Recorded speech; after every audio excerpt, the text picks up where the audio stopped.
August 27, 1883. One of the most powerful volcanic eruptions in recorded history detonates off Krakatoa, triggering a chain of tsunamis that race across the Sunda Strait. One of those waves is over 120 feet high, a moving wall of water, taller than a 12-story building. The sky turns black with ash, the ocean fills with debris, visibility drops to zero. In the middle of this violent sea is a crowded steamship, the Gouverneur Generaal Loudon. It is directly in the wave's path.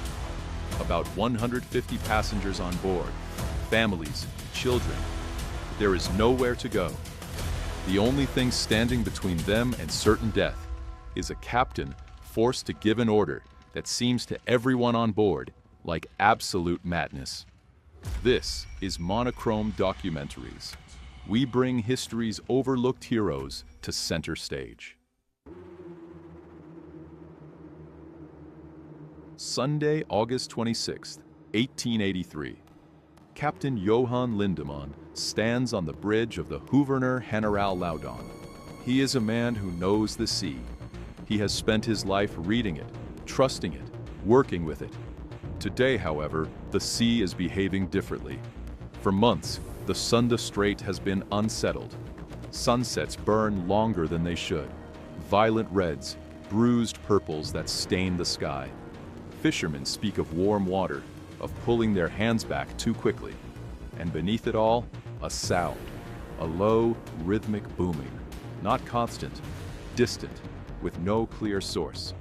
Lindemann does what experienced men do. He notes it, he moves on. He had weathered many storms in his life.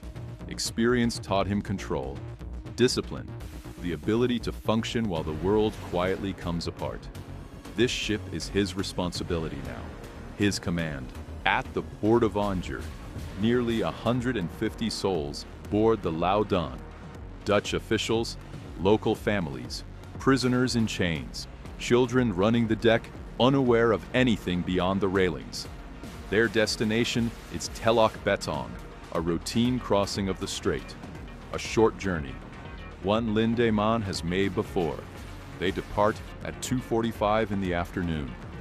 He does not know it yet, but the world is about to behave in a way no one alive has ever seen before.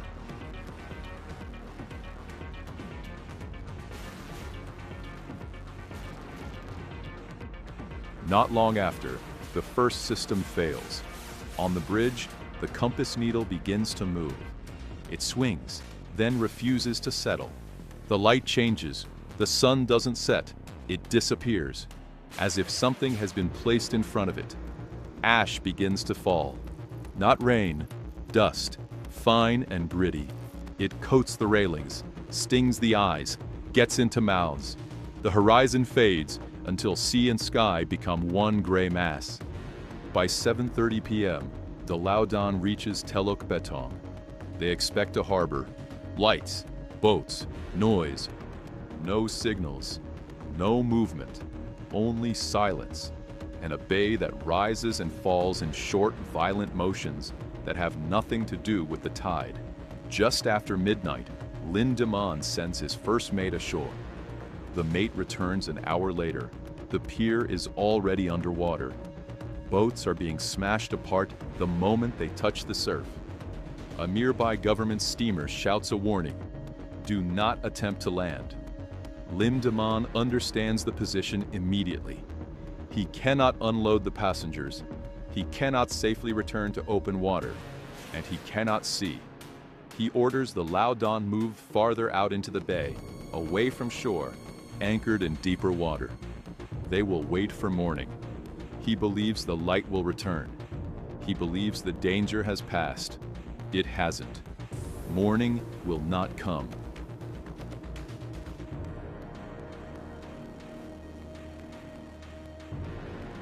Just before dawn on August 27, 1883, Krakatoa exploded with a series of powerful explosions. A flash tore through the ash-dark sky. Bright, sudden, unmistakable. Seconds later, the sound arrived. A deep, crushing concussion rolled across the water. The hull of the Gouverneur Generaal Loudon shuddered as the pressure wave struck. The sea lifted beneath the ship as it hit from below. Minutes later, it happened again, stronger. The water in the bay surged toward the shore. Anchors strained. The ship groaned under the sudden pull. These were not the final blasts. They were the opening blows. On the bridge, Lindemann reacted immediately. He ordered both anchors dropped. He kept the steam engine running at half power. The goal was simple: keep the bow facing whatever came next. By 7 a.m., a sick gray light pushed through the falling ash. From the bay, the crew could see the shoreline, or what remained of it. The government steamer Barao was gone. Not drifting, not damaged, gone. Other ships had vanished with it. Then at 10:02 a.m., the world broke open. Krakatoa detonated with a force no one alive had ever experienced. The explosion tore the island apart. The pressure wave raced outward, circling the globe. On the Loudon, the effect was immediate. At 10:30 a.m., the sky went completely black. Not night, not shadow, black. No horizon, no sea, no sky, just a darkness so thick it felt solid. The wind erupted into a full hurricane. Canvas ripped free, boat covers vanished into the void, and then came the sound, a deep, rolling roar that drowned out even the wind. From the bridge, they heard it first. Then lightning flashed. For a fraction of a second, the bay was illuminated, and they saw it, a solid wall of black water racing straight toward them.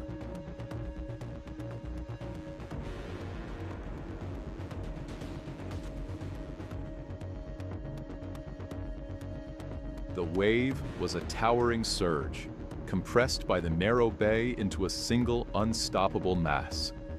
The rulebook offered two choices: run or turn.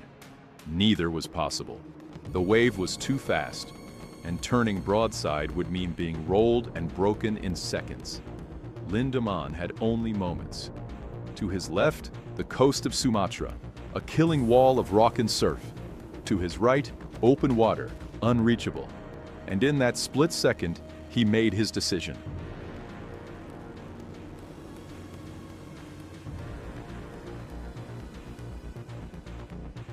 Lindemann gave the order: let the anchors go, engines on, bow into the wave. The engines screamed. The Gouverneur Generaal drove straight toward the oncoming wall. Impact was violence. Water exploded over the decks. The bow climbed sharply, pointing toward the black sky. Below, passengers were thrown from their bunks, bodies slammed into bulkheads. In the darkness, people were certain the ship was breaking apart. For one suspended, weightless moment, the ship crested the wave, balanced between black sky and black sea. Then it dropped. The stern followed.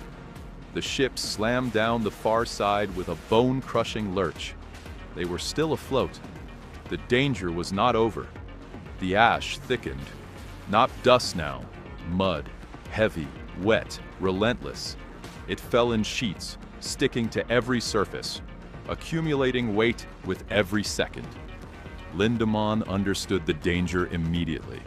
Too much of this sludge on deck would make the ship top-heavy. If it piled high enough, one strong roll would capsize her, and she would not come back up. He organized the crew into work parties. In hurricane winds and total darkness, men shoveled mud over the side with their bare hands. If they stopped shoveling, the ship would roll. Then he gave another order. All passengers were moved into the hold, down, lower, into the deepest part of the ship. It was terrifying, but their weight acted as ballast. It lowered the ship's center of gravity. Above them, the storm raged. Blue fire crawled along the rigging. St. Elmo's fire danced across the masts. Lightning struck again, and again, and again. Each flash revealed the same scene: a ghost ship, decks buried in mud, men shoveling without rest, a furious black sea tearing at the hull. For hours, Lindemann held the ship together. Engines running, bow facing the waves, crew fighting the sky itself. The wave tested his nerve, the ash tested his endurance, and at this moment, either one failing would mean death.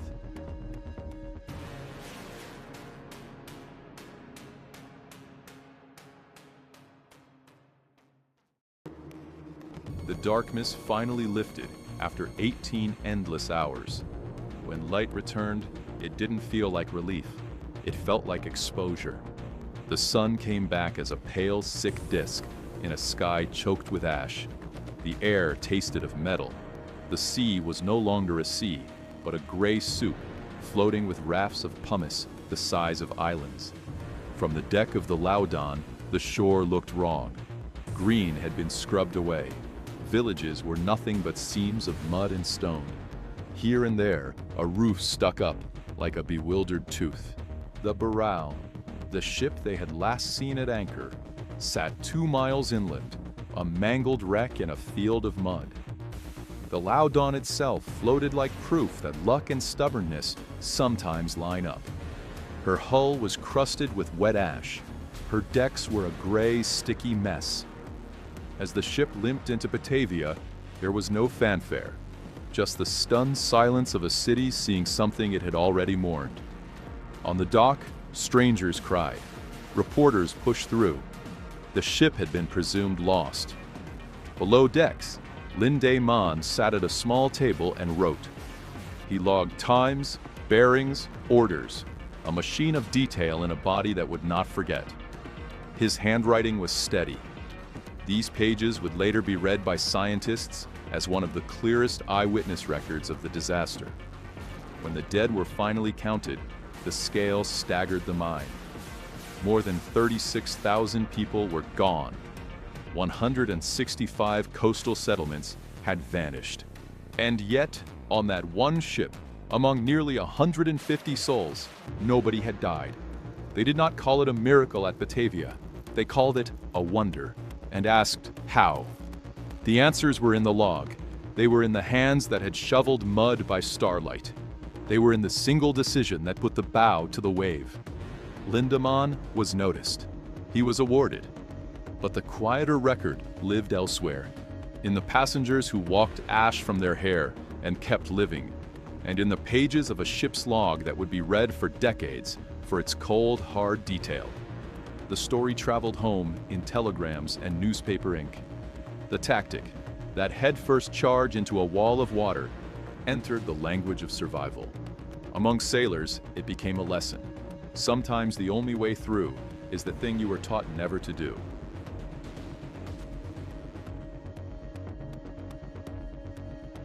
Krakatoa changed the map. It killed tens of thousands and erased whole coastlines. It left a planet that would cool for years. But the Gouverneur Generaal Loudon stands as a small counterweight to that scale. Nearly 150 people stepped off a gray, mud-scraped ship. History remembers the number 36,000. It remembers the island that exploded, but it should also remember a logbook on a wet table below decks, the hands that shoveled, and the captain who wrote the times in ink that outlasted him. Out of an event that erased so much, one stubborn human shape remained, a ship and the people who kept it afloat. Sometimes, survival isn't just about fighting the water, but fighting what's in it. While Lindemann had a steel hull to protect his passengers, our next hero had nothing but a flimsy air mattress. If you want to see how a 13-year-old boy used that mattress to drag 17 neighbors through floodwaters infested with snakes and alligators, click this video right here. The tool was different, but the courage was exactly the same. Thanks for watching.